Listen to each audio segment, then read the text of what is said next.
নবী আমার মদিনা নববী শরীফে বসে আছে। এমন সময় একটা যুবক চলে আসলো, আল্লাহ নবীকে সালাম দিয়ে বলল, ইয়া রাসূলুল্লাহ হাবিবাল্লাহ, আমি আপনাকে ভালোবাসি, আমি আল্লাহকে ভালোবাসি।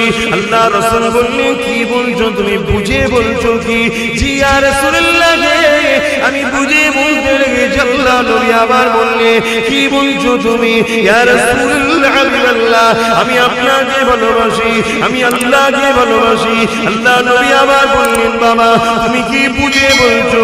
জি হুজুর বুঝে বলছি, আমি আপনাকে ভালোবাসি, আমি আল্লাহকে ভালোবাসি। তিনবার বলার পরে নবী আমার একটাই উত্তর দিয়েছিলেন, বাবা ছেলে তৈরি হয়ে যাও বাবা। ইয়া রাসূলুল্লাহ হাবিবাল্লাহ, কিসের জন্য তৈরি হয়ে যাব? আল্লাহ নবী বলেছিলেন, তুমি আল্লাহকে ভালোবাসো, আমার আল্লাহর পক্ষে তুমি থাকতে চাও, রহমানের রাস্তায় চলতে চাও, রহমানের হয়ে কাজ করতে চাও, আমার আল্লাহ তোমাকে পরীক্ষা নেবে। ওই পরীক্ষা বড় মুসিবত হবে রে বাবা। ওই পরীক্ষাটা হতে পারে তোমাকে আল্লাহ সন্তানকে নিয়ে পরীক্ষা করতে পারে, ওই পরীক্ষাটা হতে পারে আল্লাহ তোমাকে গরিব বানিয়ে পরীক্ষা নিতে পারে, ওই পরীক্ষা হতে পারে আল্লাহ তোমাকে বিশাল ধন সম্পদের মালিক করে পরীক্ষা করতে পারে, ওই পরীক্ষা হতে পারে আল্লাহ তোমাকে রাজ ক্ষমতা দিয়ে পরীক্ষা করতে পারে, ওই পরীক্ষা হতে পারে আল্লাহ তোমাকে এলাকার নেতা মোরব করে পরীক্ষা নিতে পারে। ওই পরীক্ষা বিভিন্ন ধরনের হবে। তুমি যদি পরীক্ষায় কামিয়াবি হতে পারো, আমার আল্লাহ তোমার জন্য পরকালে 8টা জান্নাতের দরজাকে খুলে দেবে। যেখানে তুমি যাবে শান্তিতে বসবাস করবে, আল্লাহ নিয়ামত ভোগ করবে, তোমার জন্য 70টা হুর অপেক্ষায় থাকবে, সর্বসময় তোমার খেদমতে থাকবে। কখনো তোমার ক্লান্ত শরীর হবে না, কখনো কোনো খাদ্য খাওয়ার পরে তোমার শরীরে কোনো খারাপ হবে না, কখনো তোমার বয়সটা কমজোর হয়ে যাবে না। আর যেমন আমাদের বয়স বাড়লে শরীরের আস্তে আস্তে কমজোরি আসে, চামড়াগুলো গুটিয়ে যায়, আল্লাহ নবী জানিয়ে দিলেন ওই যে 18, 19, 20 বছরের যুবক বয়স যেমন জান্নাতীদের বয়সটা যতদিন কোনদিন তো শেষ নয়, সর্বসময় 18, 19 বছরের যুবক তারা হয়ে থাকবে। আমি যে কথা বলতেছিলাম, আম্মা জান সুমাইয়া যখন আমার নবী পাকের সামনে আমার নবীকে নবী বলে, আল্লাহকে আল্লাহ বলে, নবীর কাজকে সাপোর্ট করলে, নবী নায়ের পক্ষে ছিল, আম্মা জান সুমাইয়া নায়ের পক্ষে ছিল, নবী অন্যের বিরুদ্ধে ছিল, আম্মা জান সুমাইয়া অন্যের বিরুদ্ধে ছিল, নবী গরিব এতিমদের হকের কথা বলেছিল, আম্মা জান সুমাইয়া হকের কথা বলেছিল, আল্লাহ নবী নামাজ রোজা যাকাতের পক্ষে ছিল, আম্মা জান সুমাইয়া নামাজ রোজা যাকাতের পক্ষে ছিল, আল্লাহ নবী মিথ্যার বিরুদ্ধে ছিল, আম্মা জান সুমাইয়া মিথ্যার বিরুদ্ধে ছিল, আল্লাহ নবী মদকে বন্ধ করেছিল, আম্মা সুমাইয়া মদকে বন্ধ করার সাপোর্টে ছিল, আল্লাহ নবী সুদের বিরুদ্ধে ছিল, আম্মা জান সুমাইয়া সুদের বিরুদ্ধে ছিল, আল্লাহ নবী ঘুষের বিরুদ্ধে ছিল, আম্মা জান সুমাইয়া ঘুষের বিরুদ্ধে ছিল, আল্লাহ নবী মেলাকে বন্ধ করেছিল, আম্মা জান সুমাইয়া মেলার বিরুদ্ধে ছিল, আল্লাহ নবী গান বাজনার বিরুদ্ধে ছিল, আম্মা জান সুমাইয়া গান বাজনার বিরুদ্ধে ছিল। শুধু মুখে দাবি করব নবীকে ভালোবাসি, আর আমার নবীর মিশনটা ছিল দুনিয়ার বুকে অন্যায়কে মিটিয়ে দিয়ে ন্যায়কে প্রতিষ্ঠিত করা, এক আল্লাহর সত্য জমিনে প্রতিষ্ঠিত করা। কারো নিজাম চলবে না, কারো আইন চলবে না, আমার রাসূলুল্লাহর মিশন হলো আল্লাহর জমিনে আল্লাহ পাকের আইন চলবে। আম্মা জান সুমাইয়া এই কথাটা বলার জন্য, এই বিশ্বাস করে রাসূলের সাথে দেওয়ার জন্য আম্মা জান সুমাইয়াকে আবু জেহেল এইভাবে কষ্ট দিয়েছিল, এত কষ্ট দিয়েছিল, ওকে ভারী পাথর চাপিয়ে দিয়ে, ঘোড়ার পায়ে দড়ি বেঁধে দিয়ে, আম্মা জানের পায়ে দড়ি বেঁধে দিয়ে, মরুভূমিতে টেনে টেনে নিয়ে গিয়ে গরম পানির উপরে চিৎকে শুইয়ে দিয়েছিল।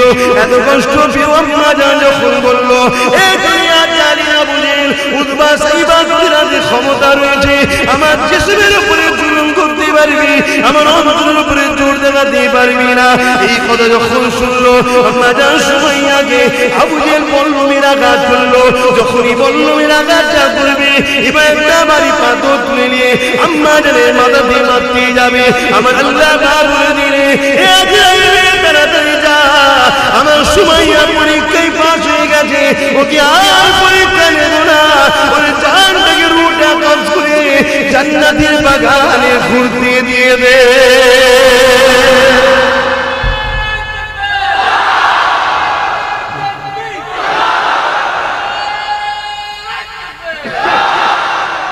আল্লাহর জমিনের উপরে এবং আসমানের নিচে আমার রাসূলের মতো অত ভালো মানুষ এসেছে কেউ?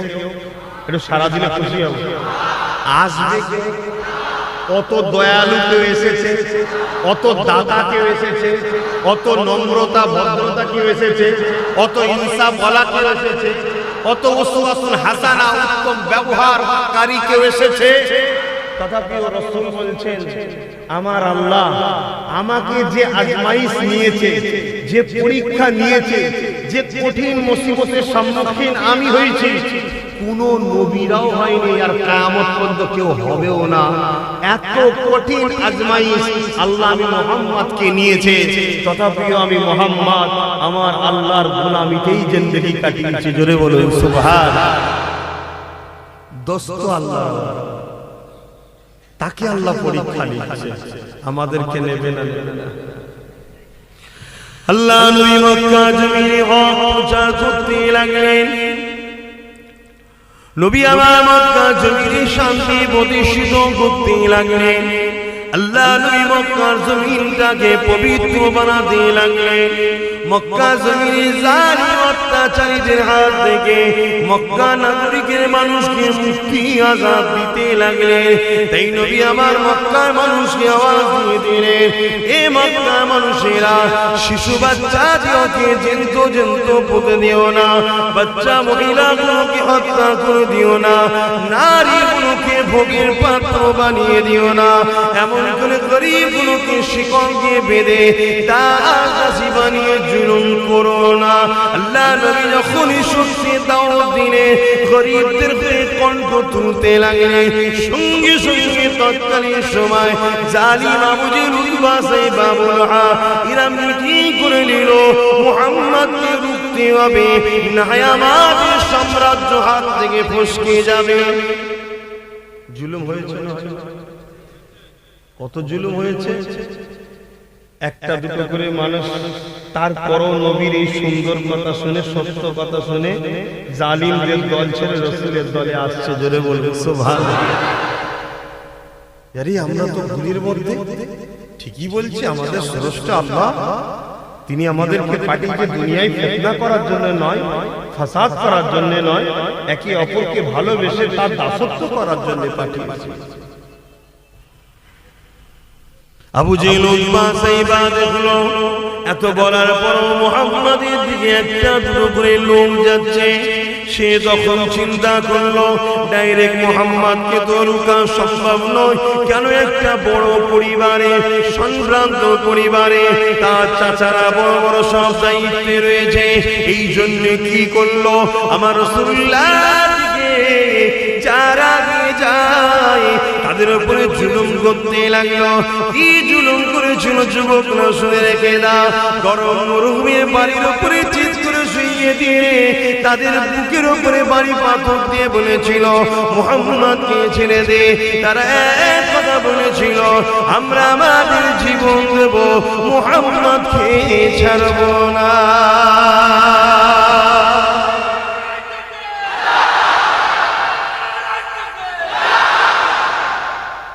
জুলুম হয়েছে না হয়নি? কত সাহাবারা এই অবস্থায় মারা গেছে।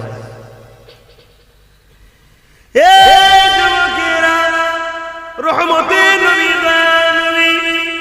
চোখে পানি ফেলে কাঁদে, ও আমার আল্লাহ পাক, গুটি কত মানুষ আমাকে মেরেছে, তাদের উপরে কত জুলুম অত্যাচার হতে লেগেছে, তাদের জানগুলো পর্যন্ত চলে যেতে লেগেছে। ও আমার আল্লাহ, আপনার দ্বীনের জন্য, ন্যায়ের জন্য, সত্যের জন্য, আপনার দুনিয়াকে যারা অশান্তি করতে লেগেছে তাদের হাতে বাঁচাবার জন্য আমি মুহাম্মদ কাজ করতে লেগেছি। আমার পাশে যারা সাথ দিচ্ছে তাদের উপরে জুলুম হতে লেগেছে, বেঁচে বেঁচে তাদেরকে মারতে লেগেছে। এমন একটা সময় এসে যায়, আল্লাহ নবী অসংখ্য সাহাবাদের কষ্টটা দেখতে না পেয়ে নবী আমার সাহাবাদেরকে বলে দিলে, এ বাবা সাহাবারা, কিছুদিনের জন্য হিজরত করো বাবা, অন্য অন্য জায়গায় চলে যাও বাবা। তারা তাদের ঘর ছেড়ে দিয়েছে, তারা তাদের জমি জায়গা ছেড়ে দিয়েছে, তারা তাদের ঘর বাড়ি গ্রামকে ছেড়ে দিয়ে অন্য জায়গাতে আশ্রয় নিয়েছে। তথাপিও তারা আল্লাহ নবীকে ছাড়েনি। এইভাবে এমন একটা দিন এসে যায় আল্লাহ নবীর উপরে তারা জুলুম করতে লেগেছে। নবীর জীবনে এমনও দিন গেছে এক মাস আল্লাহ নবী পাহাড়ে গিয়ে জঙ্গলে গিয়ে আশ্রয় নিয়েছে। নবী আমার কাছে পাতা ফল খেয়ে জীবন ধারণ করেছে। কি জন্যে আল্লাহ নবী শুধু বলেছিল জুলুম অত্যাচার বন্ধ করো, নারীদের অধিকার দাও, নারীদের মর্যাদা দাও। কি কথা বলেছিল? জমিন যার আইন মানতে হবে তার। নবীকেও ঘর ছাড়তে হয়েছিল। সেই নবীর গোলাম আমরা, গোলামি করলে বাধা আসবে।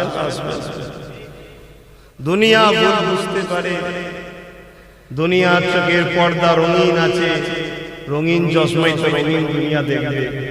কিন্তু চশমা খুলে দেখো যে সেই রাসূলের দ্বীন নামাজ আর রোজার মধ্যে সীমাবদ্ধ নয়। সেই রাসূলের দ্বীন কি বলছে? সেই রাসূলের দ্বীন বলছে তোমরা মানুষকে সত্য কথা শিক্ষা দাও, সত্যের পথে চলা শিক্ষা দাও এবং মানুষকে অন্যায় থেকে দূরে রাখার জন্য মানুষকে শিক্ষা দাও।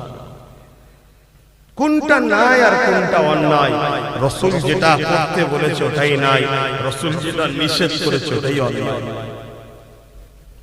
তুমি পৃথিবী যেখানে থাকো না কেন তোমাকে একটা কথা স্মরণ করতে হবে।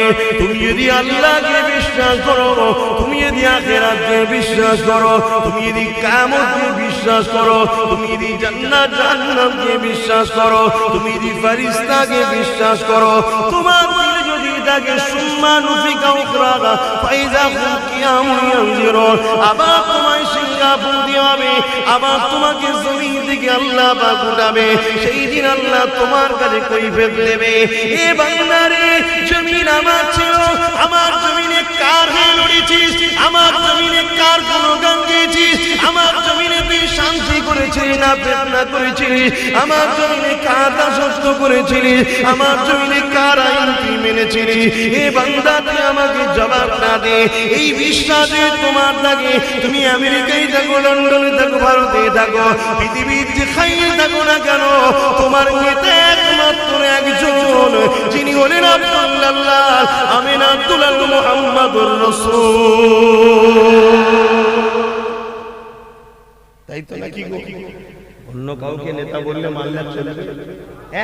হ্যাঁ, ওই নেতার অনুসরণে যারা চলবে, ওই নেতার মেসেজ যারা দিতে আসবে, ওই নেতার কথা যারা বলবে, তাতে করে কাজে করলে ভুলবে, মদিনা থেকে ওই নেতা খুশি হবে যে আমার পক্ষে বলেছে তাই সম্মান পেয়েছে। জোরে বলুন সুবহানাল্লাহ।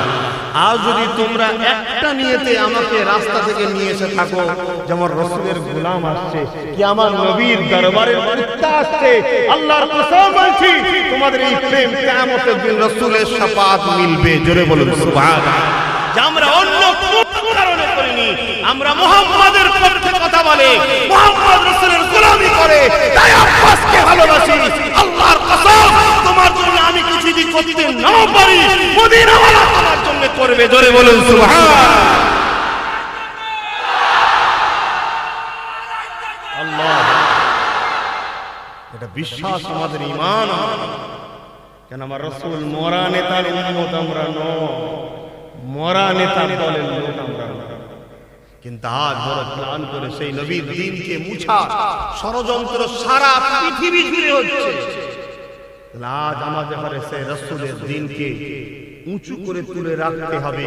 তাতে যদি সাহাবাদের উপরে জুলুম হয়েছে, তাদের উত্তরসূরি হিসাবে আমাদের উপরে যদি জুলুম হয়, আমরা নিজেরা বুকে ভারী পাথর চাপিয়ে প্রমাণ দেব আমরা উপযুক্ত উত্তরসূরি আছি। জোরে বলুন সুবহানাল্লাহ। আহারে শিক্ষা নাও সেই পাথর থেকে, পাথর থেকেও শিক্ষা নেওয়া লাগবে। কোন পাথর মনে পড়ছে? হযরতে আমার রাসূল পাক সাল্লাল্লাহু আলাইহি ওয়াসাল্লামের সামনে আবু জাহেল কি বলেছিল যে মুহাম্মদ আমার হাতে কি আছে? একটা পাথর ছিল, তাই তো নাকি? এই সবাই আমরা জানি, কিন্তু এই পাথর থেকে শিক্ষার ব্যাপার আছে। কি শিক্ষার ব্যাপার? আল্লাহ নবী যখন বললেন তোমার হাতে যে আছে ও যদি বলে আমি কে, তাহলে তো তুমি কলেমা পড়ে নেবে। কিন্তু একবার ডান্ডা মাঝে চিন্তা করি, আবু জেহেল যখন বলেছিল আমার হাতে কি, আল্লাহ নবী বলেছিলেন তোমার হাতে যেটা আছে ও যদি বলে দেয় আমি কে। এই যুবকেরা, আবু জেহেলের হাতে পাথরটা ছিল, পাথরটা আবু জেহেলের কবজার মধ্যে ছিল। খুব ভালো করে বুঝবে, পাথরটা আমার নবীর কবজার মধ্যে ছিল না, আবু জেহেল হাতের মুঠোর মধ্যে ছিল। পাথরটা আবু জেহেলের দখলে ছিল, পাথরটা আবু জেহেলের ক্ষমতার মধ্যে ছিল, পাথরটা আবু জেহেলের আয়ত্তের মধ্যে ছিল। পাথরের উপরে ক্ষমতা আবু জেহেলের চলছে, পাথরের উপরে রাজত্ব আবু জেহেলের চলছে, পাথরকে বেঁচেছে আবু জেহেল। কিন্তু যেখানে আমার নবীর শান মর্যাদার ব্যাপার হলো, পাথরটা একবার ভাবলো না এ আমাকে আগুনে দিয়ে পুড়াবে, এ আমাকে কি টর্চার করবে, আমাকে কি শাস্তি দেবে, একবার ভাবেনি। আমার নবীর যদি যেখানে ব্যাপার আসবে, আমার উপরে যদি জুলুম হোক না কেন, আমি আমার নিজের জুলুমের পৌড়া করব না। এই পাথরটা আবু জেহেলের কবজায় থাকার পরও হাত থেকে বলেছিল আশহাদু আল্লা ইলাহা ইল্লাল্লাহ ওয়া আশহাদু আন্না মুহাম্মাদুর রাসূলুল্লাহ। এই যুবকেরা গোলামি করলে কি মজা দেখো। আবু জেহেল রেগে গিয়ে ওই পাথরটা ছুঁড়ে দিয়েছিল, ওই পাথরটা দিয়ে কোথায় পড়েছিল? আরে যার গোলামি করেছো তার কদমে গিয়ে তো পড়বে। ওই পাথরটা আমার রাসূলুল্লাহর কদমে গিয়ে পড়লো। কার হাতে, কার কবজায়, কার দখলে, কোন দেশে, কার আয়ত্তে, কার রাজত্বে, ওসব দেখে নেই। দেখেছে আমার রাসূলের শান, নবীর ইসলাম, নবীর ইজ্জত। একটা পাথর ইমানের পরিচয় দিচ্ছে। দেখো কিভাবে মহব্বত করতে হয়। কিন্তু আজ আমরা সামান্য কিছু হলেই মন খারাপ করে, মন ভেঙো না কেন? ইমানদারদের জন্য হতাশার কোনো জায়গা নেই। ইমানদারের যদি জ্বর হয়, যদি গুনাহগার হও, জানবে তোমার গুনাহ মাফ হচ্ছে, তাই জ্বর হয়েছে বা বিমার হয়েছে। জোরে বলুন সুবহানাল্লাহ। একই জিনিস মুসিবত। একটা ইমানদারের হয়েছে, একটা ইমানদার আল্লাহ ওয়ালার হয়েছে, একজন বেঈমানের হয়েছে।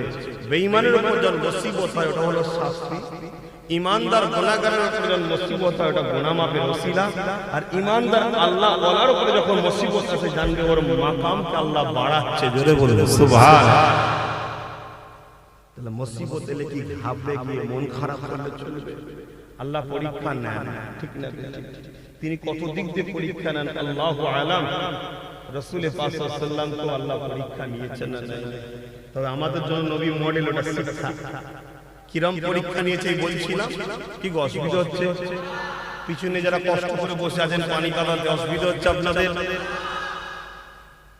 কিরম পরীক্ষা নিচ্ছে? সাহাবা হুজুররা হজ ছেড়ে, গ্রাম ছেড়ে পালাচ্ছে জালিমদের অত্যাচারে। একটা দিন রাসূল পাক সাল্লাল্লাহু আলাইহি ওয়াসাল্লামকেও মক্কা ছেড়ে চলে যেতে হয়েছিল। কিন্তু ওই মক্কা আবার আমার আল্লাহ কার হাতে দিল? বলুন, রাসূলের হাতে। অতএব समझने वालों इशारों में काफी है। दीन আল্লাহ তাআলা আজ দেবে, কাল দেবে, কাল দেবে, পরশু দেবে। তুমি যদি আল্লাহর জন্য করে থাকো, রাসূলের জন্য কোনো কাজ করে থাকো, তোমাকে এখানে হতাশ হতে হবে না। যে মসজিদ তো আল্লাহর জন্যই করছিলাম, ভূমিকম্প ভেঙে গেল, মন খারাপ করে না। হয়তো আল্লাহ পরীক্ষা করছে, যে দ্বিতীয়বার আবার ট্রাই করে দেখি, আবার করছো, আবার ভেঙে গেছে, দেখি ও ধৈর্য আছে, হতে পারে। ইতিহাস আমাদের জন্য সাক্ষী। ইতিহাসে বাদা খুলে দেখা যায় হযরত মুসা আলাইহিস সালাম ফিরাউনের বিরুদ্ধে মোকাবিলায় নামলো। ফিরাউন শয়তানের দিকে, মুসা নবী রহমান আল্লাহর দিকে। লড়াইয়ের ময়দানে দেখা যায় মুসা নবী পরাজিত হয়ে গেল, ফিরাউন জিতে গেল। শুনছেন ভাই? মুসা নবী যারা ছেলে বলছে হুজুরি কি হলো, আল্লাহ আমাদের সাথে হেরে গেলেন কেন? বলছে দাঁড়া দেখছি, যে আলোচনা গেছে। ও আল্লাহ, ঠিক আছে যাও। আবার পরের দিন গেছে।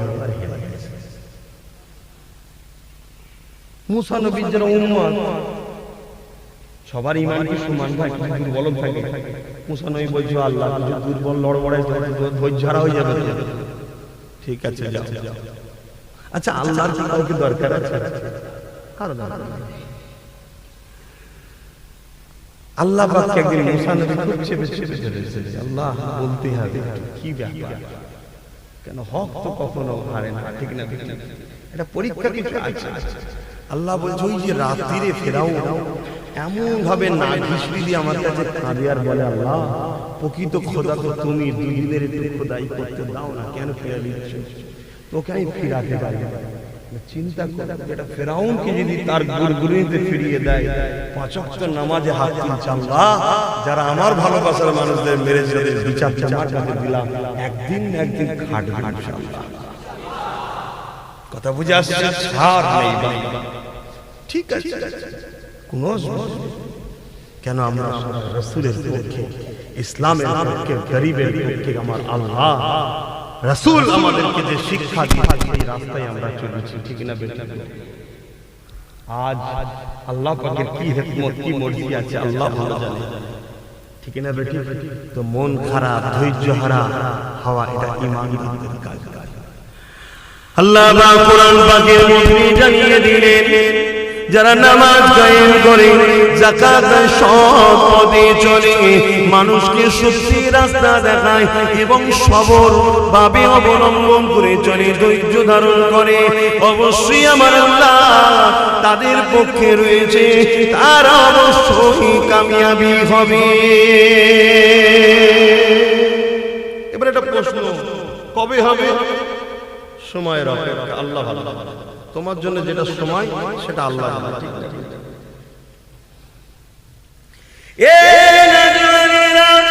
আল্লাহকে যদি ভালোবাসো, রহমানের রাস্তায় যদি চলো, সমাজে যদি তুমি নাই প্রতিষ্ঠিত করতে চাও, অর্থাৎ আল্লাহকে শান্তি প্রতিষ্ঠিত করতে চাও, মানবতাকে প্রতিষ্ঠিত করতে চাও, প্রেম যদি প্রতিষ্ঠিত করতে যাও, আমার রাসূলের রেখে যাওয়া শরীয়ত যদি প্রতিষ্ঠিত করতে চাও, এই রহমানের রাস্তায় চললে অনেক বাধা আসবে গো। ইতিহাস সাক্ষী দিয়েছে, কেন নবী আমার মদিনা নববী শরীফে বসে আছে, এমন সময় একটা যুবক চলে আসলো, আল্লাহ নবীকে সালাম দিয়ে বলল, ইয়া রাসূলুল্লাহ হাবিবাল্লাহ, আমি আপনাকে ভালোবাসি, আমি আল্লাহকে ভালোবাসি। আল্লাহ রাসূল বললেন, কি বলছো তুমি, বুঝে বলছো কি? জি ইয়া রাসূলুল্লাহ, আমি বুঝে বলতে লেগেছি। আল্লাহ নবী আবার বললেন, কি বলছো তুমি? ইয়া রাসূলুল্লাহ হাবিবাল্লাহ, আমি আপনাকে ভালোবাসি, আমি আল্লাহকে ভালোবাসি। আল্লাহ নবী আবার বললেন, বাবা তুমি কি বুঝে বলছো? জি হুজুর বুঝে বলছি, আমি আপনাকে ভালোবাসি, আমি আল্লাহকে ভালোবাসি। 3 বার বলার পরে নবী আমার একটাই উত্তর দিয়েছিলেন, বাবা ছেলে তৈরি হয়ে যাও বাবা। ইয়া রাসূলুল্লাহ হাবিবাল্লাহ, সেই জন্য তৈরি হয়ে যাব। আল্লাহ নবী বলেছিলেন, তুমি আল্লাহকে ভালোবাসো, আমার আল্লাহর পক্ষে তুমি থাকতে চাও, রহমানের রাস্তায় চলতে চাও, রহমানের হয়ে কাজ করতে চাও, আমার আল্লাহ তোমাকে পরীক্ষা নেবে। ওই পরীক্ষা বড় মুসিবত হবে রে বাবা। ওই পরীক্ষাটা হতে পারে তোমাকে আল্লাহ সন্তানকে নিয়ে পরীক্ষা করতে পারে, ওই পরীক্ষাটা হতে পারে আল্লাহ তোমাকে গরিব বানিয়ে পরীক্ষা নিতে পারে, ওই পরীক্ষা হতে পারে আল্লাহ তোমাকে বিশাল ধন সম্পদের মালিক করে পরীক্ষা করতে পারে, ওই পরীক্ষা হতে পারে আল্লাহ তোমাকে রাজ ক্ষমতা দিয়ে পরীক্ষা করতে পারে, ওই পরীক্ষা হতে পারে আল্লাহ তোমাকে এলাকার নেতা মোরব্বি করে পরীক্ষা নিতে পারে।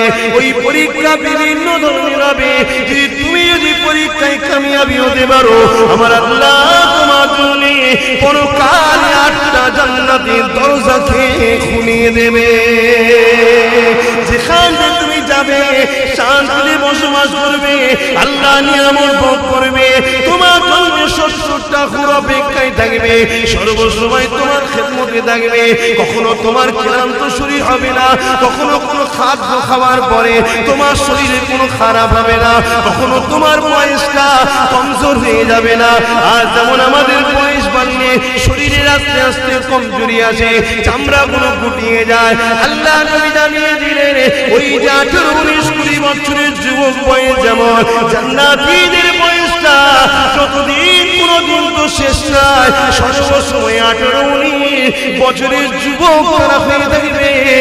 আর যারা জান্নাতি হুর হবে অর্থাৎ পুরস্কার হিসাবে পাবে 16 বছরের কুমারী, ওই রকম সুন্দরী সেবিকা আল্লাহ তাদের দেবে। আমি শরীয়তের কথা বলছি, বা অসুবিধা হচ্ছে না? কিন্তু তোমাকে তো পরীক্ষাটা দিতে হবে, তোমায় কিছু যে দেবে, দাঁত দিবার আগে পরীক্ষা নেবে, সেই পরীক্ষা। তাহলে আল্লাহ রাসূল কি বললেন? যারা আল্লাহকে ভালোবাসবে বলবে, রাসূলকে ভালোবাসবে বলবে, তাদেরকে আল্লাহ পরীক্ষা নেবেন। আমরা যদি ইতিহাস দেখি, আল্লাহ রাসূলের সাহাবাদের মধ্যে থেকে সর্বপ্রথম একজন মা মহিলা হযরত সুমাইয়া, আপনাদের মহল্লায় সর্বপ্রথম একজন মহিলা আম্মা জান সুমাইয়া। আমি কি বলেছি, 4:45 পর্যন্ত জলসা হবে, তারপরে নামাজ আদায় করব। আম্মা জান কি? সুমাইয়া। ইসলামের জন্য, আল্লাহর জন্য সর্বপ্রথম যে জান দিয়েছে সে কোনো পুরুষ নয়, একজন নারী। জোরে বলুন সুবহানাল্লাহ। আর আজকে আমাদের আম্মারা বোনেরা আমরা কি করছি? ভুল বুঝবেন না, হয়তো কোনো মা বোন ভাবতে পারে যে আমি কি করব, আমার স্বাধীনতা। ও পীর সাহেব, মৌলভী সাহেব, তোমাকে বলতে হবে না। অবশ্যই আম্মা আপনার স্বাধীনতা, কিন্তু আপনি আপনার নয়, আপনি হলেন আল্লাহ। জোরে বলুন সুবহানাল্লাহ। আপনার আল্লাহর কথা আপনাকে শুনতে হবে, তো সেই আল্লাহর কথা তো আপনাকে বলতে হবে। আম্মা জান সুমাইয়া ইসলামের প্রথম নারী, যে রাসূলের জন্য জান দিয়েছে, আল্লাহর জন্য জান দিয়েছে। কি অপরাধ বলেন না, কি অপরাধ? অপরাধ একটাই, আবু জেহেলের দিকে যায়নি, আবু জেহেলকে সাপোর্ট করেনি, উতবাকে সাপোর্ট করেনি, আবু লাহাবকে সাপোর্ট করেনি, জালিমদের দিকে যায়নি, শয়তানের রাস্তায় যায়নি, মদের দিকে যায়নি, খারাপ বুরাইয়ের দিকে যায়নি, সুদের দিকে যায়নি। সে গিয়েছিল কোথায়? মুহাম্মদ রাসূলের দেখানো রহমানের রাস্তায় গিয়েছিল। এই জন্য আবু জেহেল আম্মা জান সুমাইয়াকে অর্ধ উলঙ্গ করে ঘোড়ার পায়ে ভালো করে সামান্য একটু চাপ দিলেই ছিটকে মন খারাপ করে পাগল হয়। খারাপ লাগছে কথা? অর্ধ উলঙ্গ করে ঘোড়ার সাথে দড়ি বেঁধেছে, আর আম্মা সুমাইয়ার পায়ে দড়ি বেঁধেছে, মরুভূমির বালির হাড়িতে টেনে নিয়ে যাচ্ছে, পিঠের এখান থেকে চামড়াটা গুটিয়ে ঘাড়ে জড়ায় যাচ্ছে। মরুভূমির বালিতে খালি পায়ে হাঁটা যায় না, সেই বালিটা কত বড়। এই অবস্থায় ছেড়ে দিয়ে আবু জেহেল বলছে, আপনার সময় আছে, মুহাম্মদ ছেড়ে দিয়ে আমাদের দল, রহমানের দল ছেড়ে দিয়ে শয়তানের দলে। এটাই তো আল্লাহ পরীক্ষা। আজকে আম্মা ইতিহাস না, আল্লাহ দেখাতে আমার আল্লাহর প্রেমিকরা কারা হয় এটা আমরা জানতে পারতাম, প্রেম কাকে কাকে বুঝতে পারতাম। আজ আমাদের ঘরে ইতিহাস করে যেতে হবে, আমাদের পরের জেনারেশন বলবে আব্বাস সিদ্দিকী অমুক ছিল, সর্বদিক দিয়ে তার উপরে টর্চার হয়েছে, তথাপি শয়তানদের কাছে মাথা নত করেনি, রহমানের কাছে মাথা নত করেছিল। জোরে বলুন আল্লাহ যেন তৌফিক দেয়, বলুন আল্লাহুম্মা আমিন। আল্লাহ যেন আপনাদের ঘরেও তৌফিক দেয়, বলুন আল্লাহুম্মা আমিন।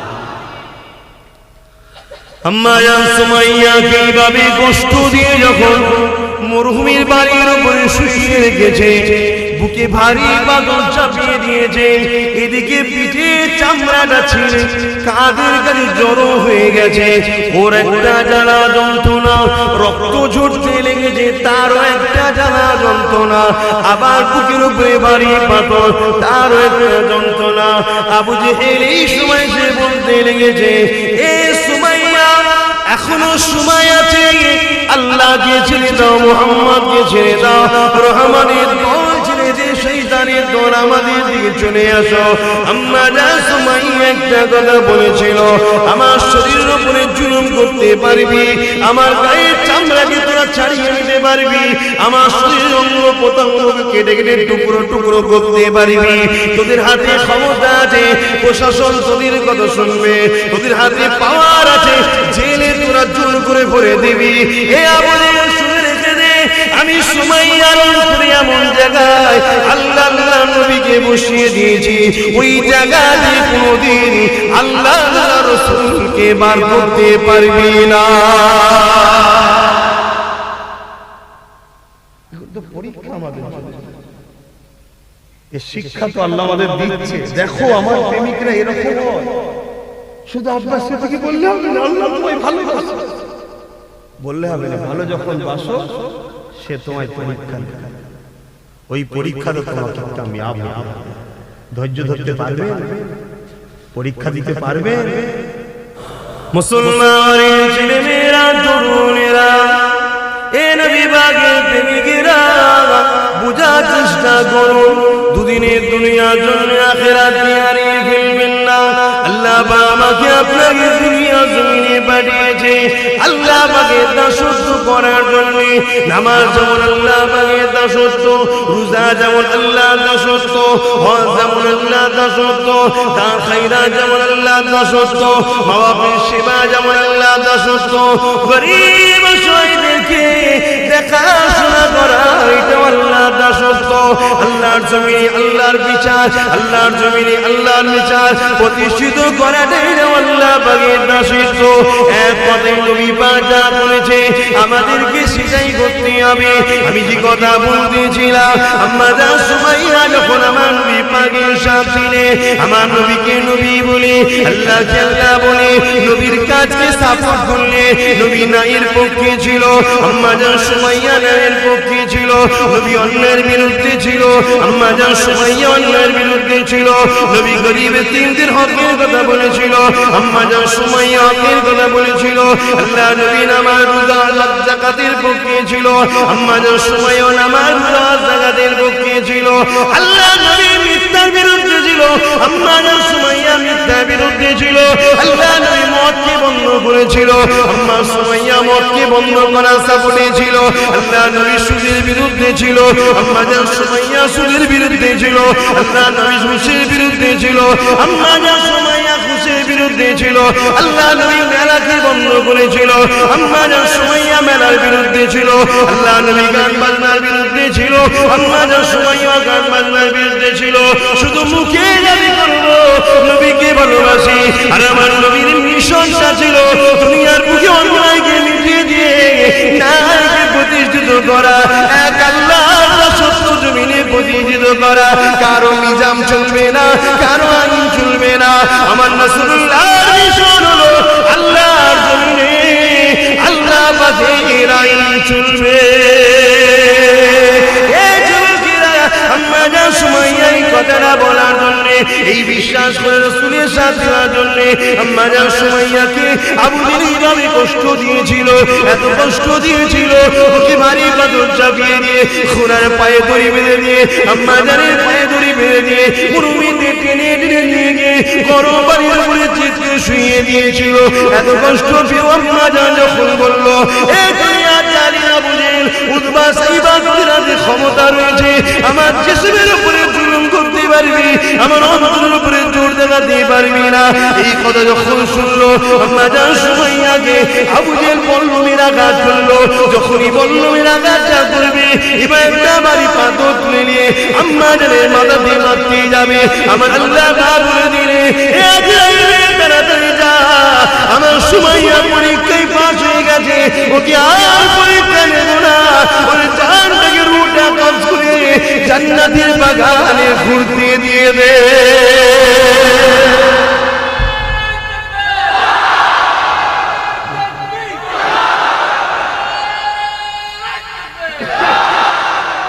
আজ এই ওয়াজ করছি, কিছু লোক মানবে, কিছু লোক মানবে, আগেও ছিল কিছু লোক মেনেছে, কিছু লোক মানবে, তাই তো না? কি করবে? আপনি মানবেন, আপনি শান্তি পাবেন, আপনি মানবেন না, আপনি কষ্ট পাবেন। এই হচ্ছে সবর করতে হবে, ধৈর্য ধরতে হবে। হকের পক্ষে থাকতে গেলে আল্লাহর পরীক্ষা আসবে। তবে এই পৃথিবীতে আসছে একজন মাসিহ, ইহুদির একটা মাসিহকে নেবে, সে এক চোখ কানা।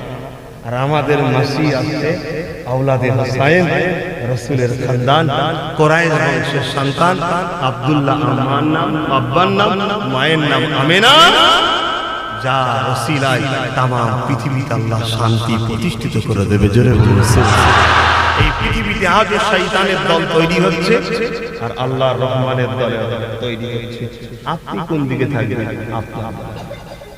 কিন্তু হ্যাঁ, সারাদিন মেহনতের পরে তবেই কিন্তু সন্ধ্যেবেলা আপনি পারিশ্রমিকটা পান। আল্লাহ দিনের কাজ করতে হবে। নামাজ, রোজা, হজ, যাকাত, দান, খায়রাত আল্লাহ দিনের কাজ, অন্যায়কে মিটানোটাও আল্লাহ দিনের কাজ। আজকে সেই জায়গায় আমরা বলবো, আমরা তো রাসূলকে ভালোবাসি। রাসূলকে ভালোবাসবে কেউ, আর রাসূল যে দিন প্রতিষ্ঠিত করতে গিয়ে মার খেয়েছে, সেই দিনের বিরুদ্ধের কাজ কখনো কেউ মেনে নিতে পারে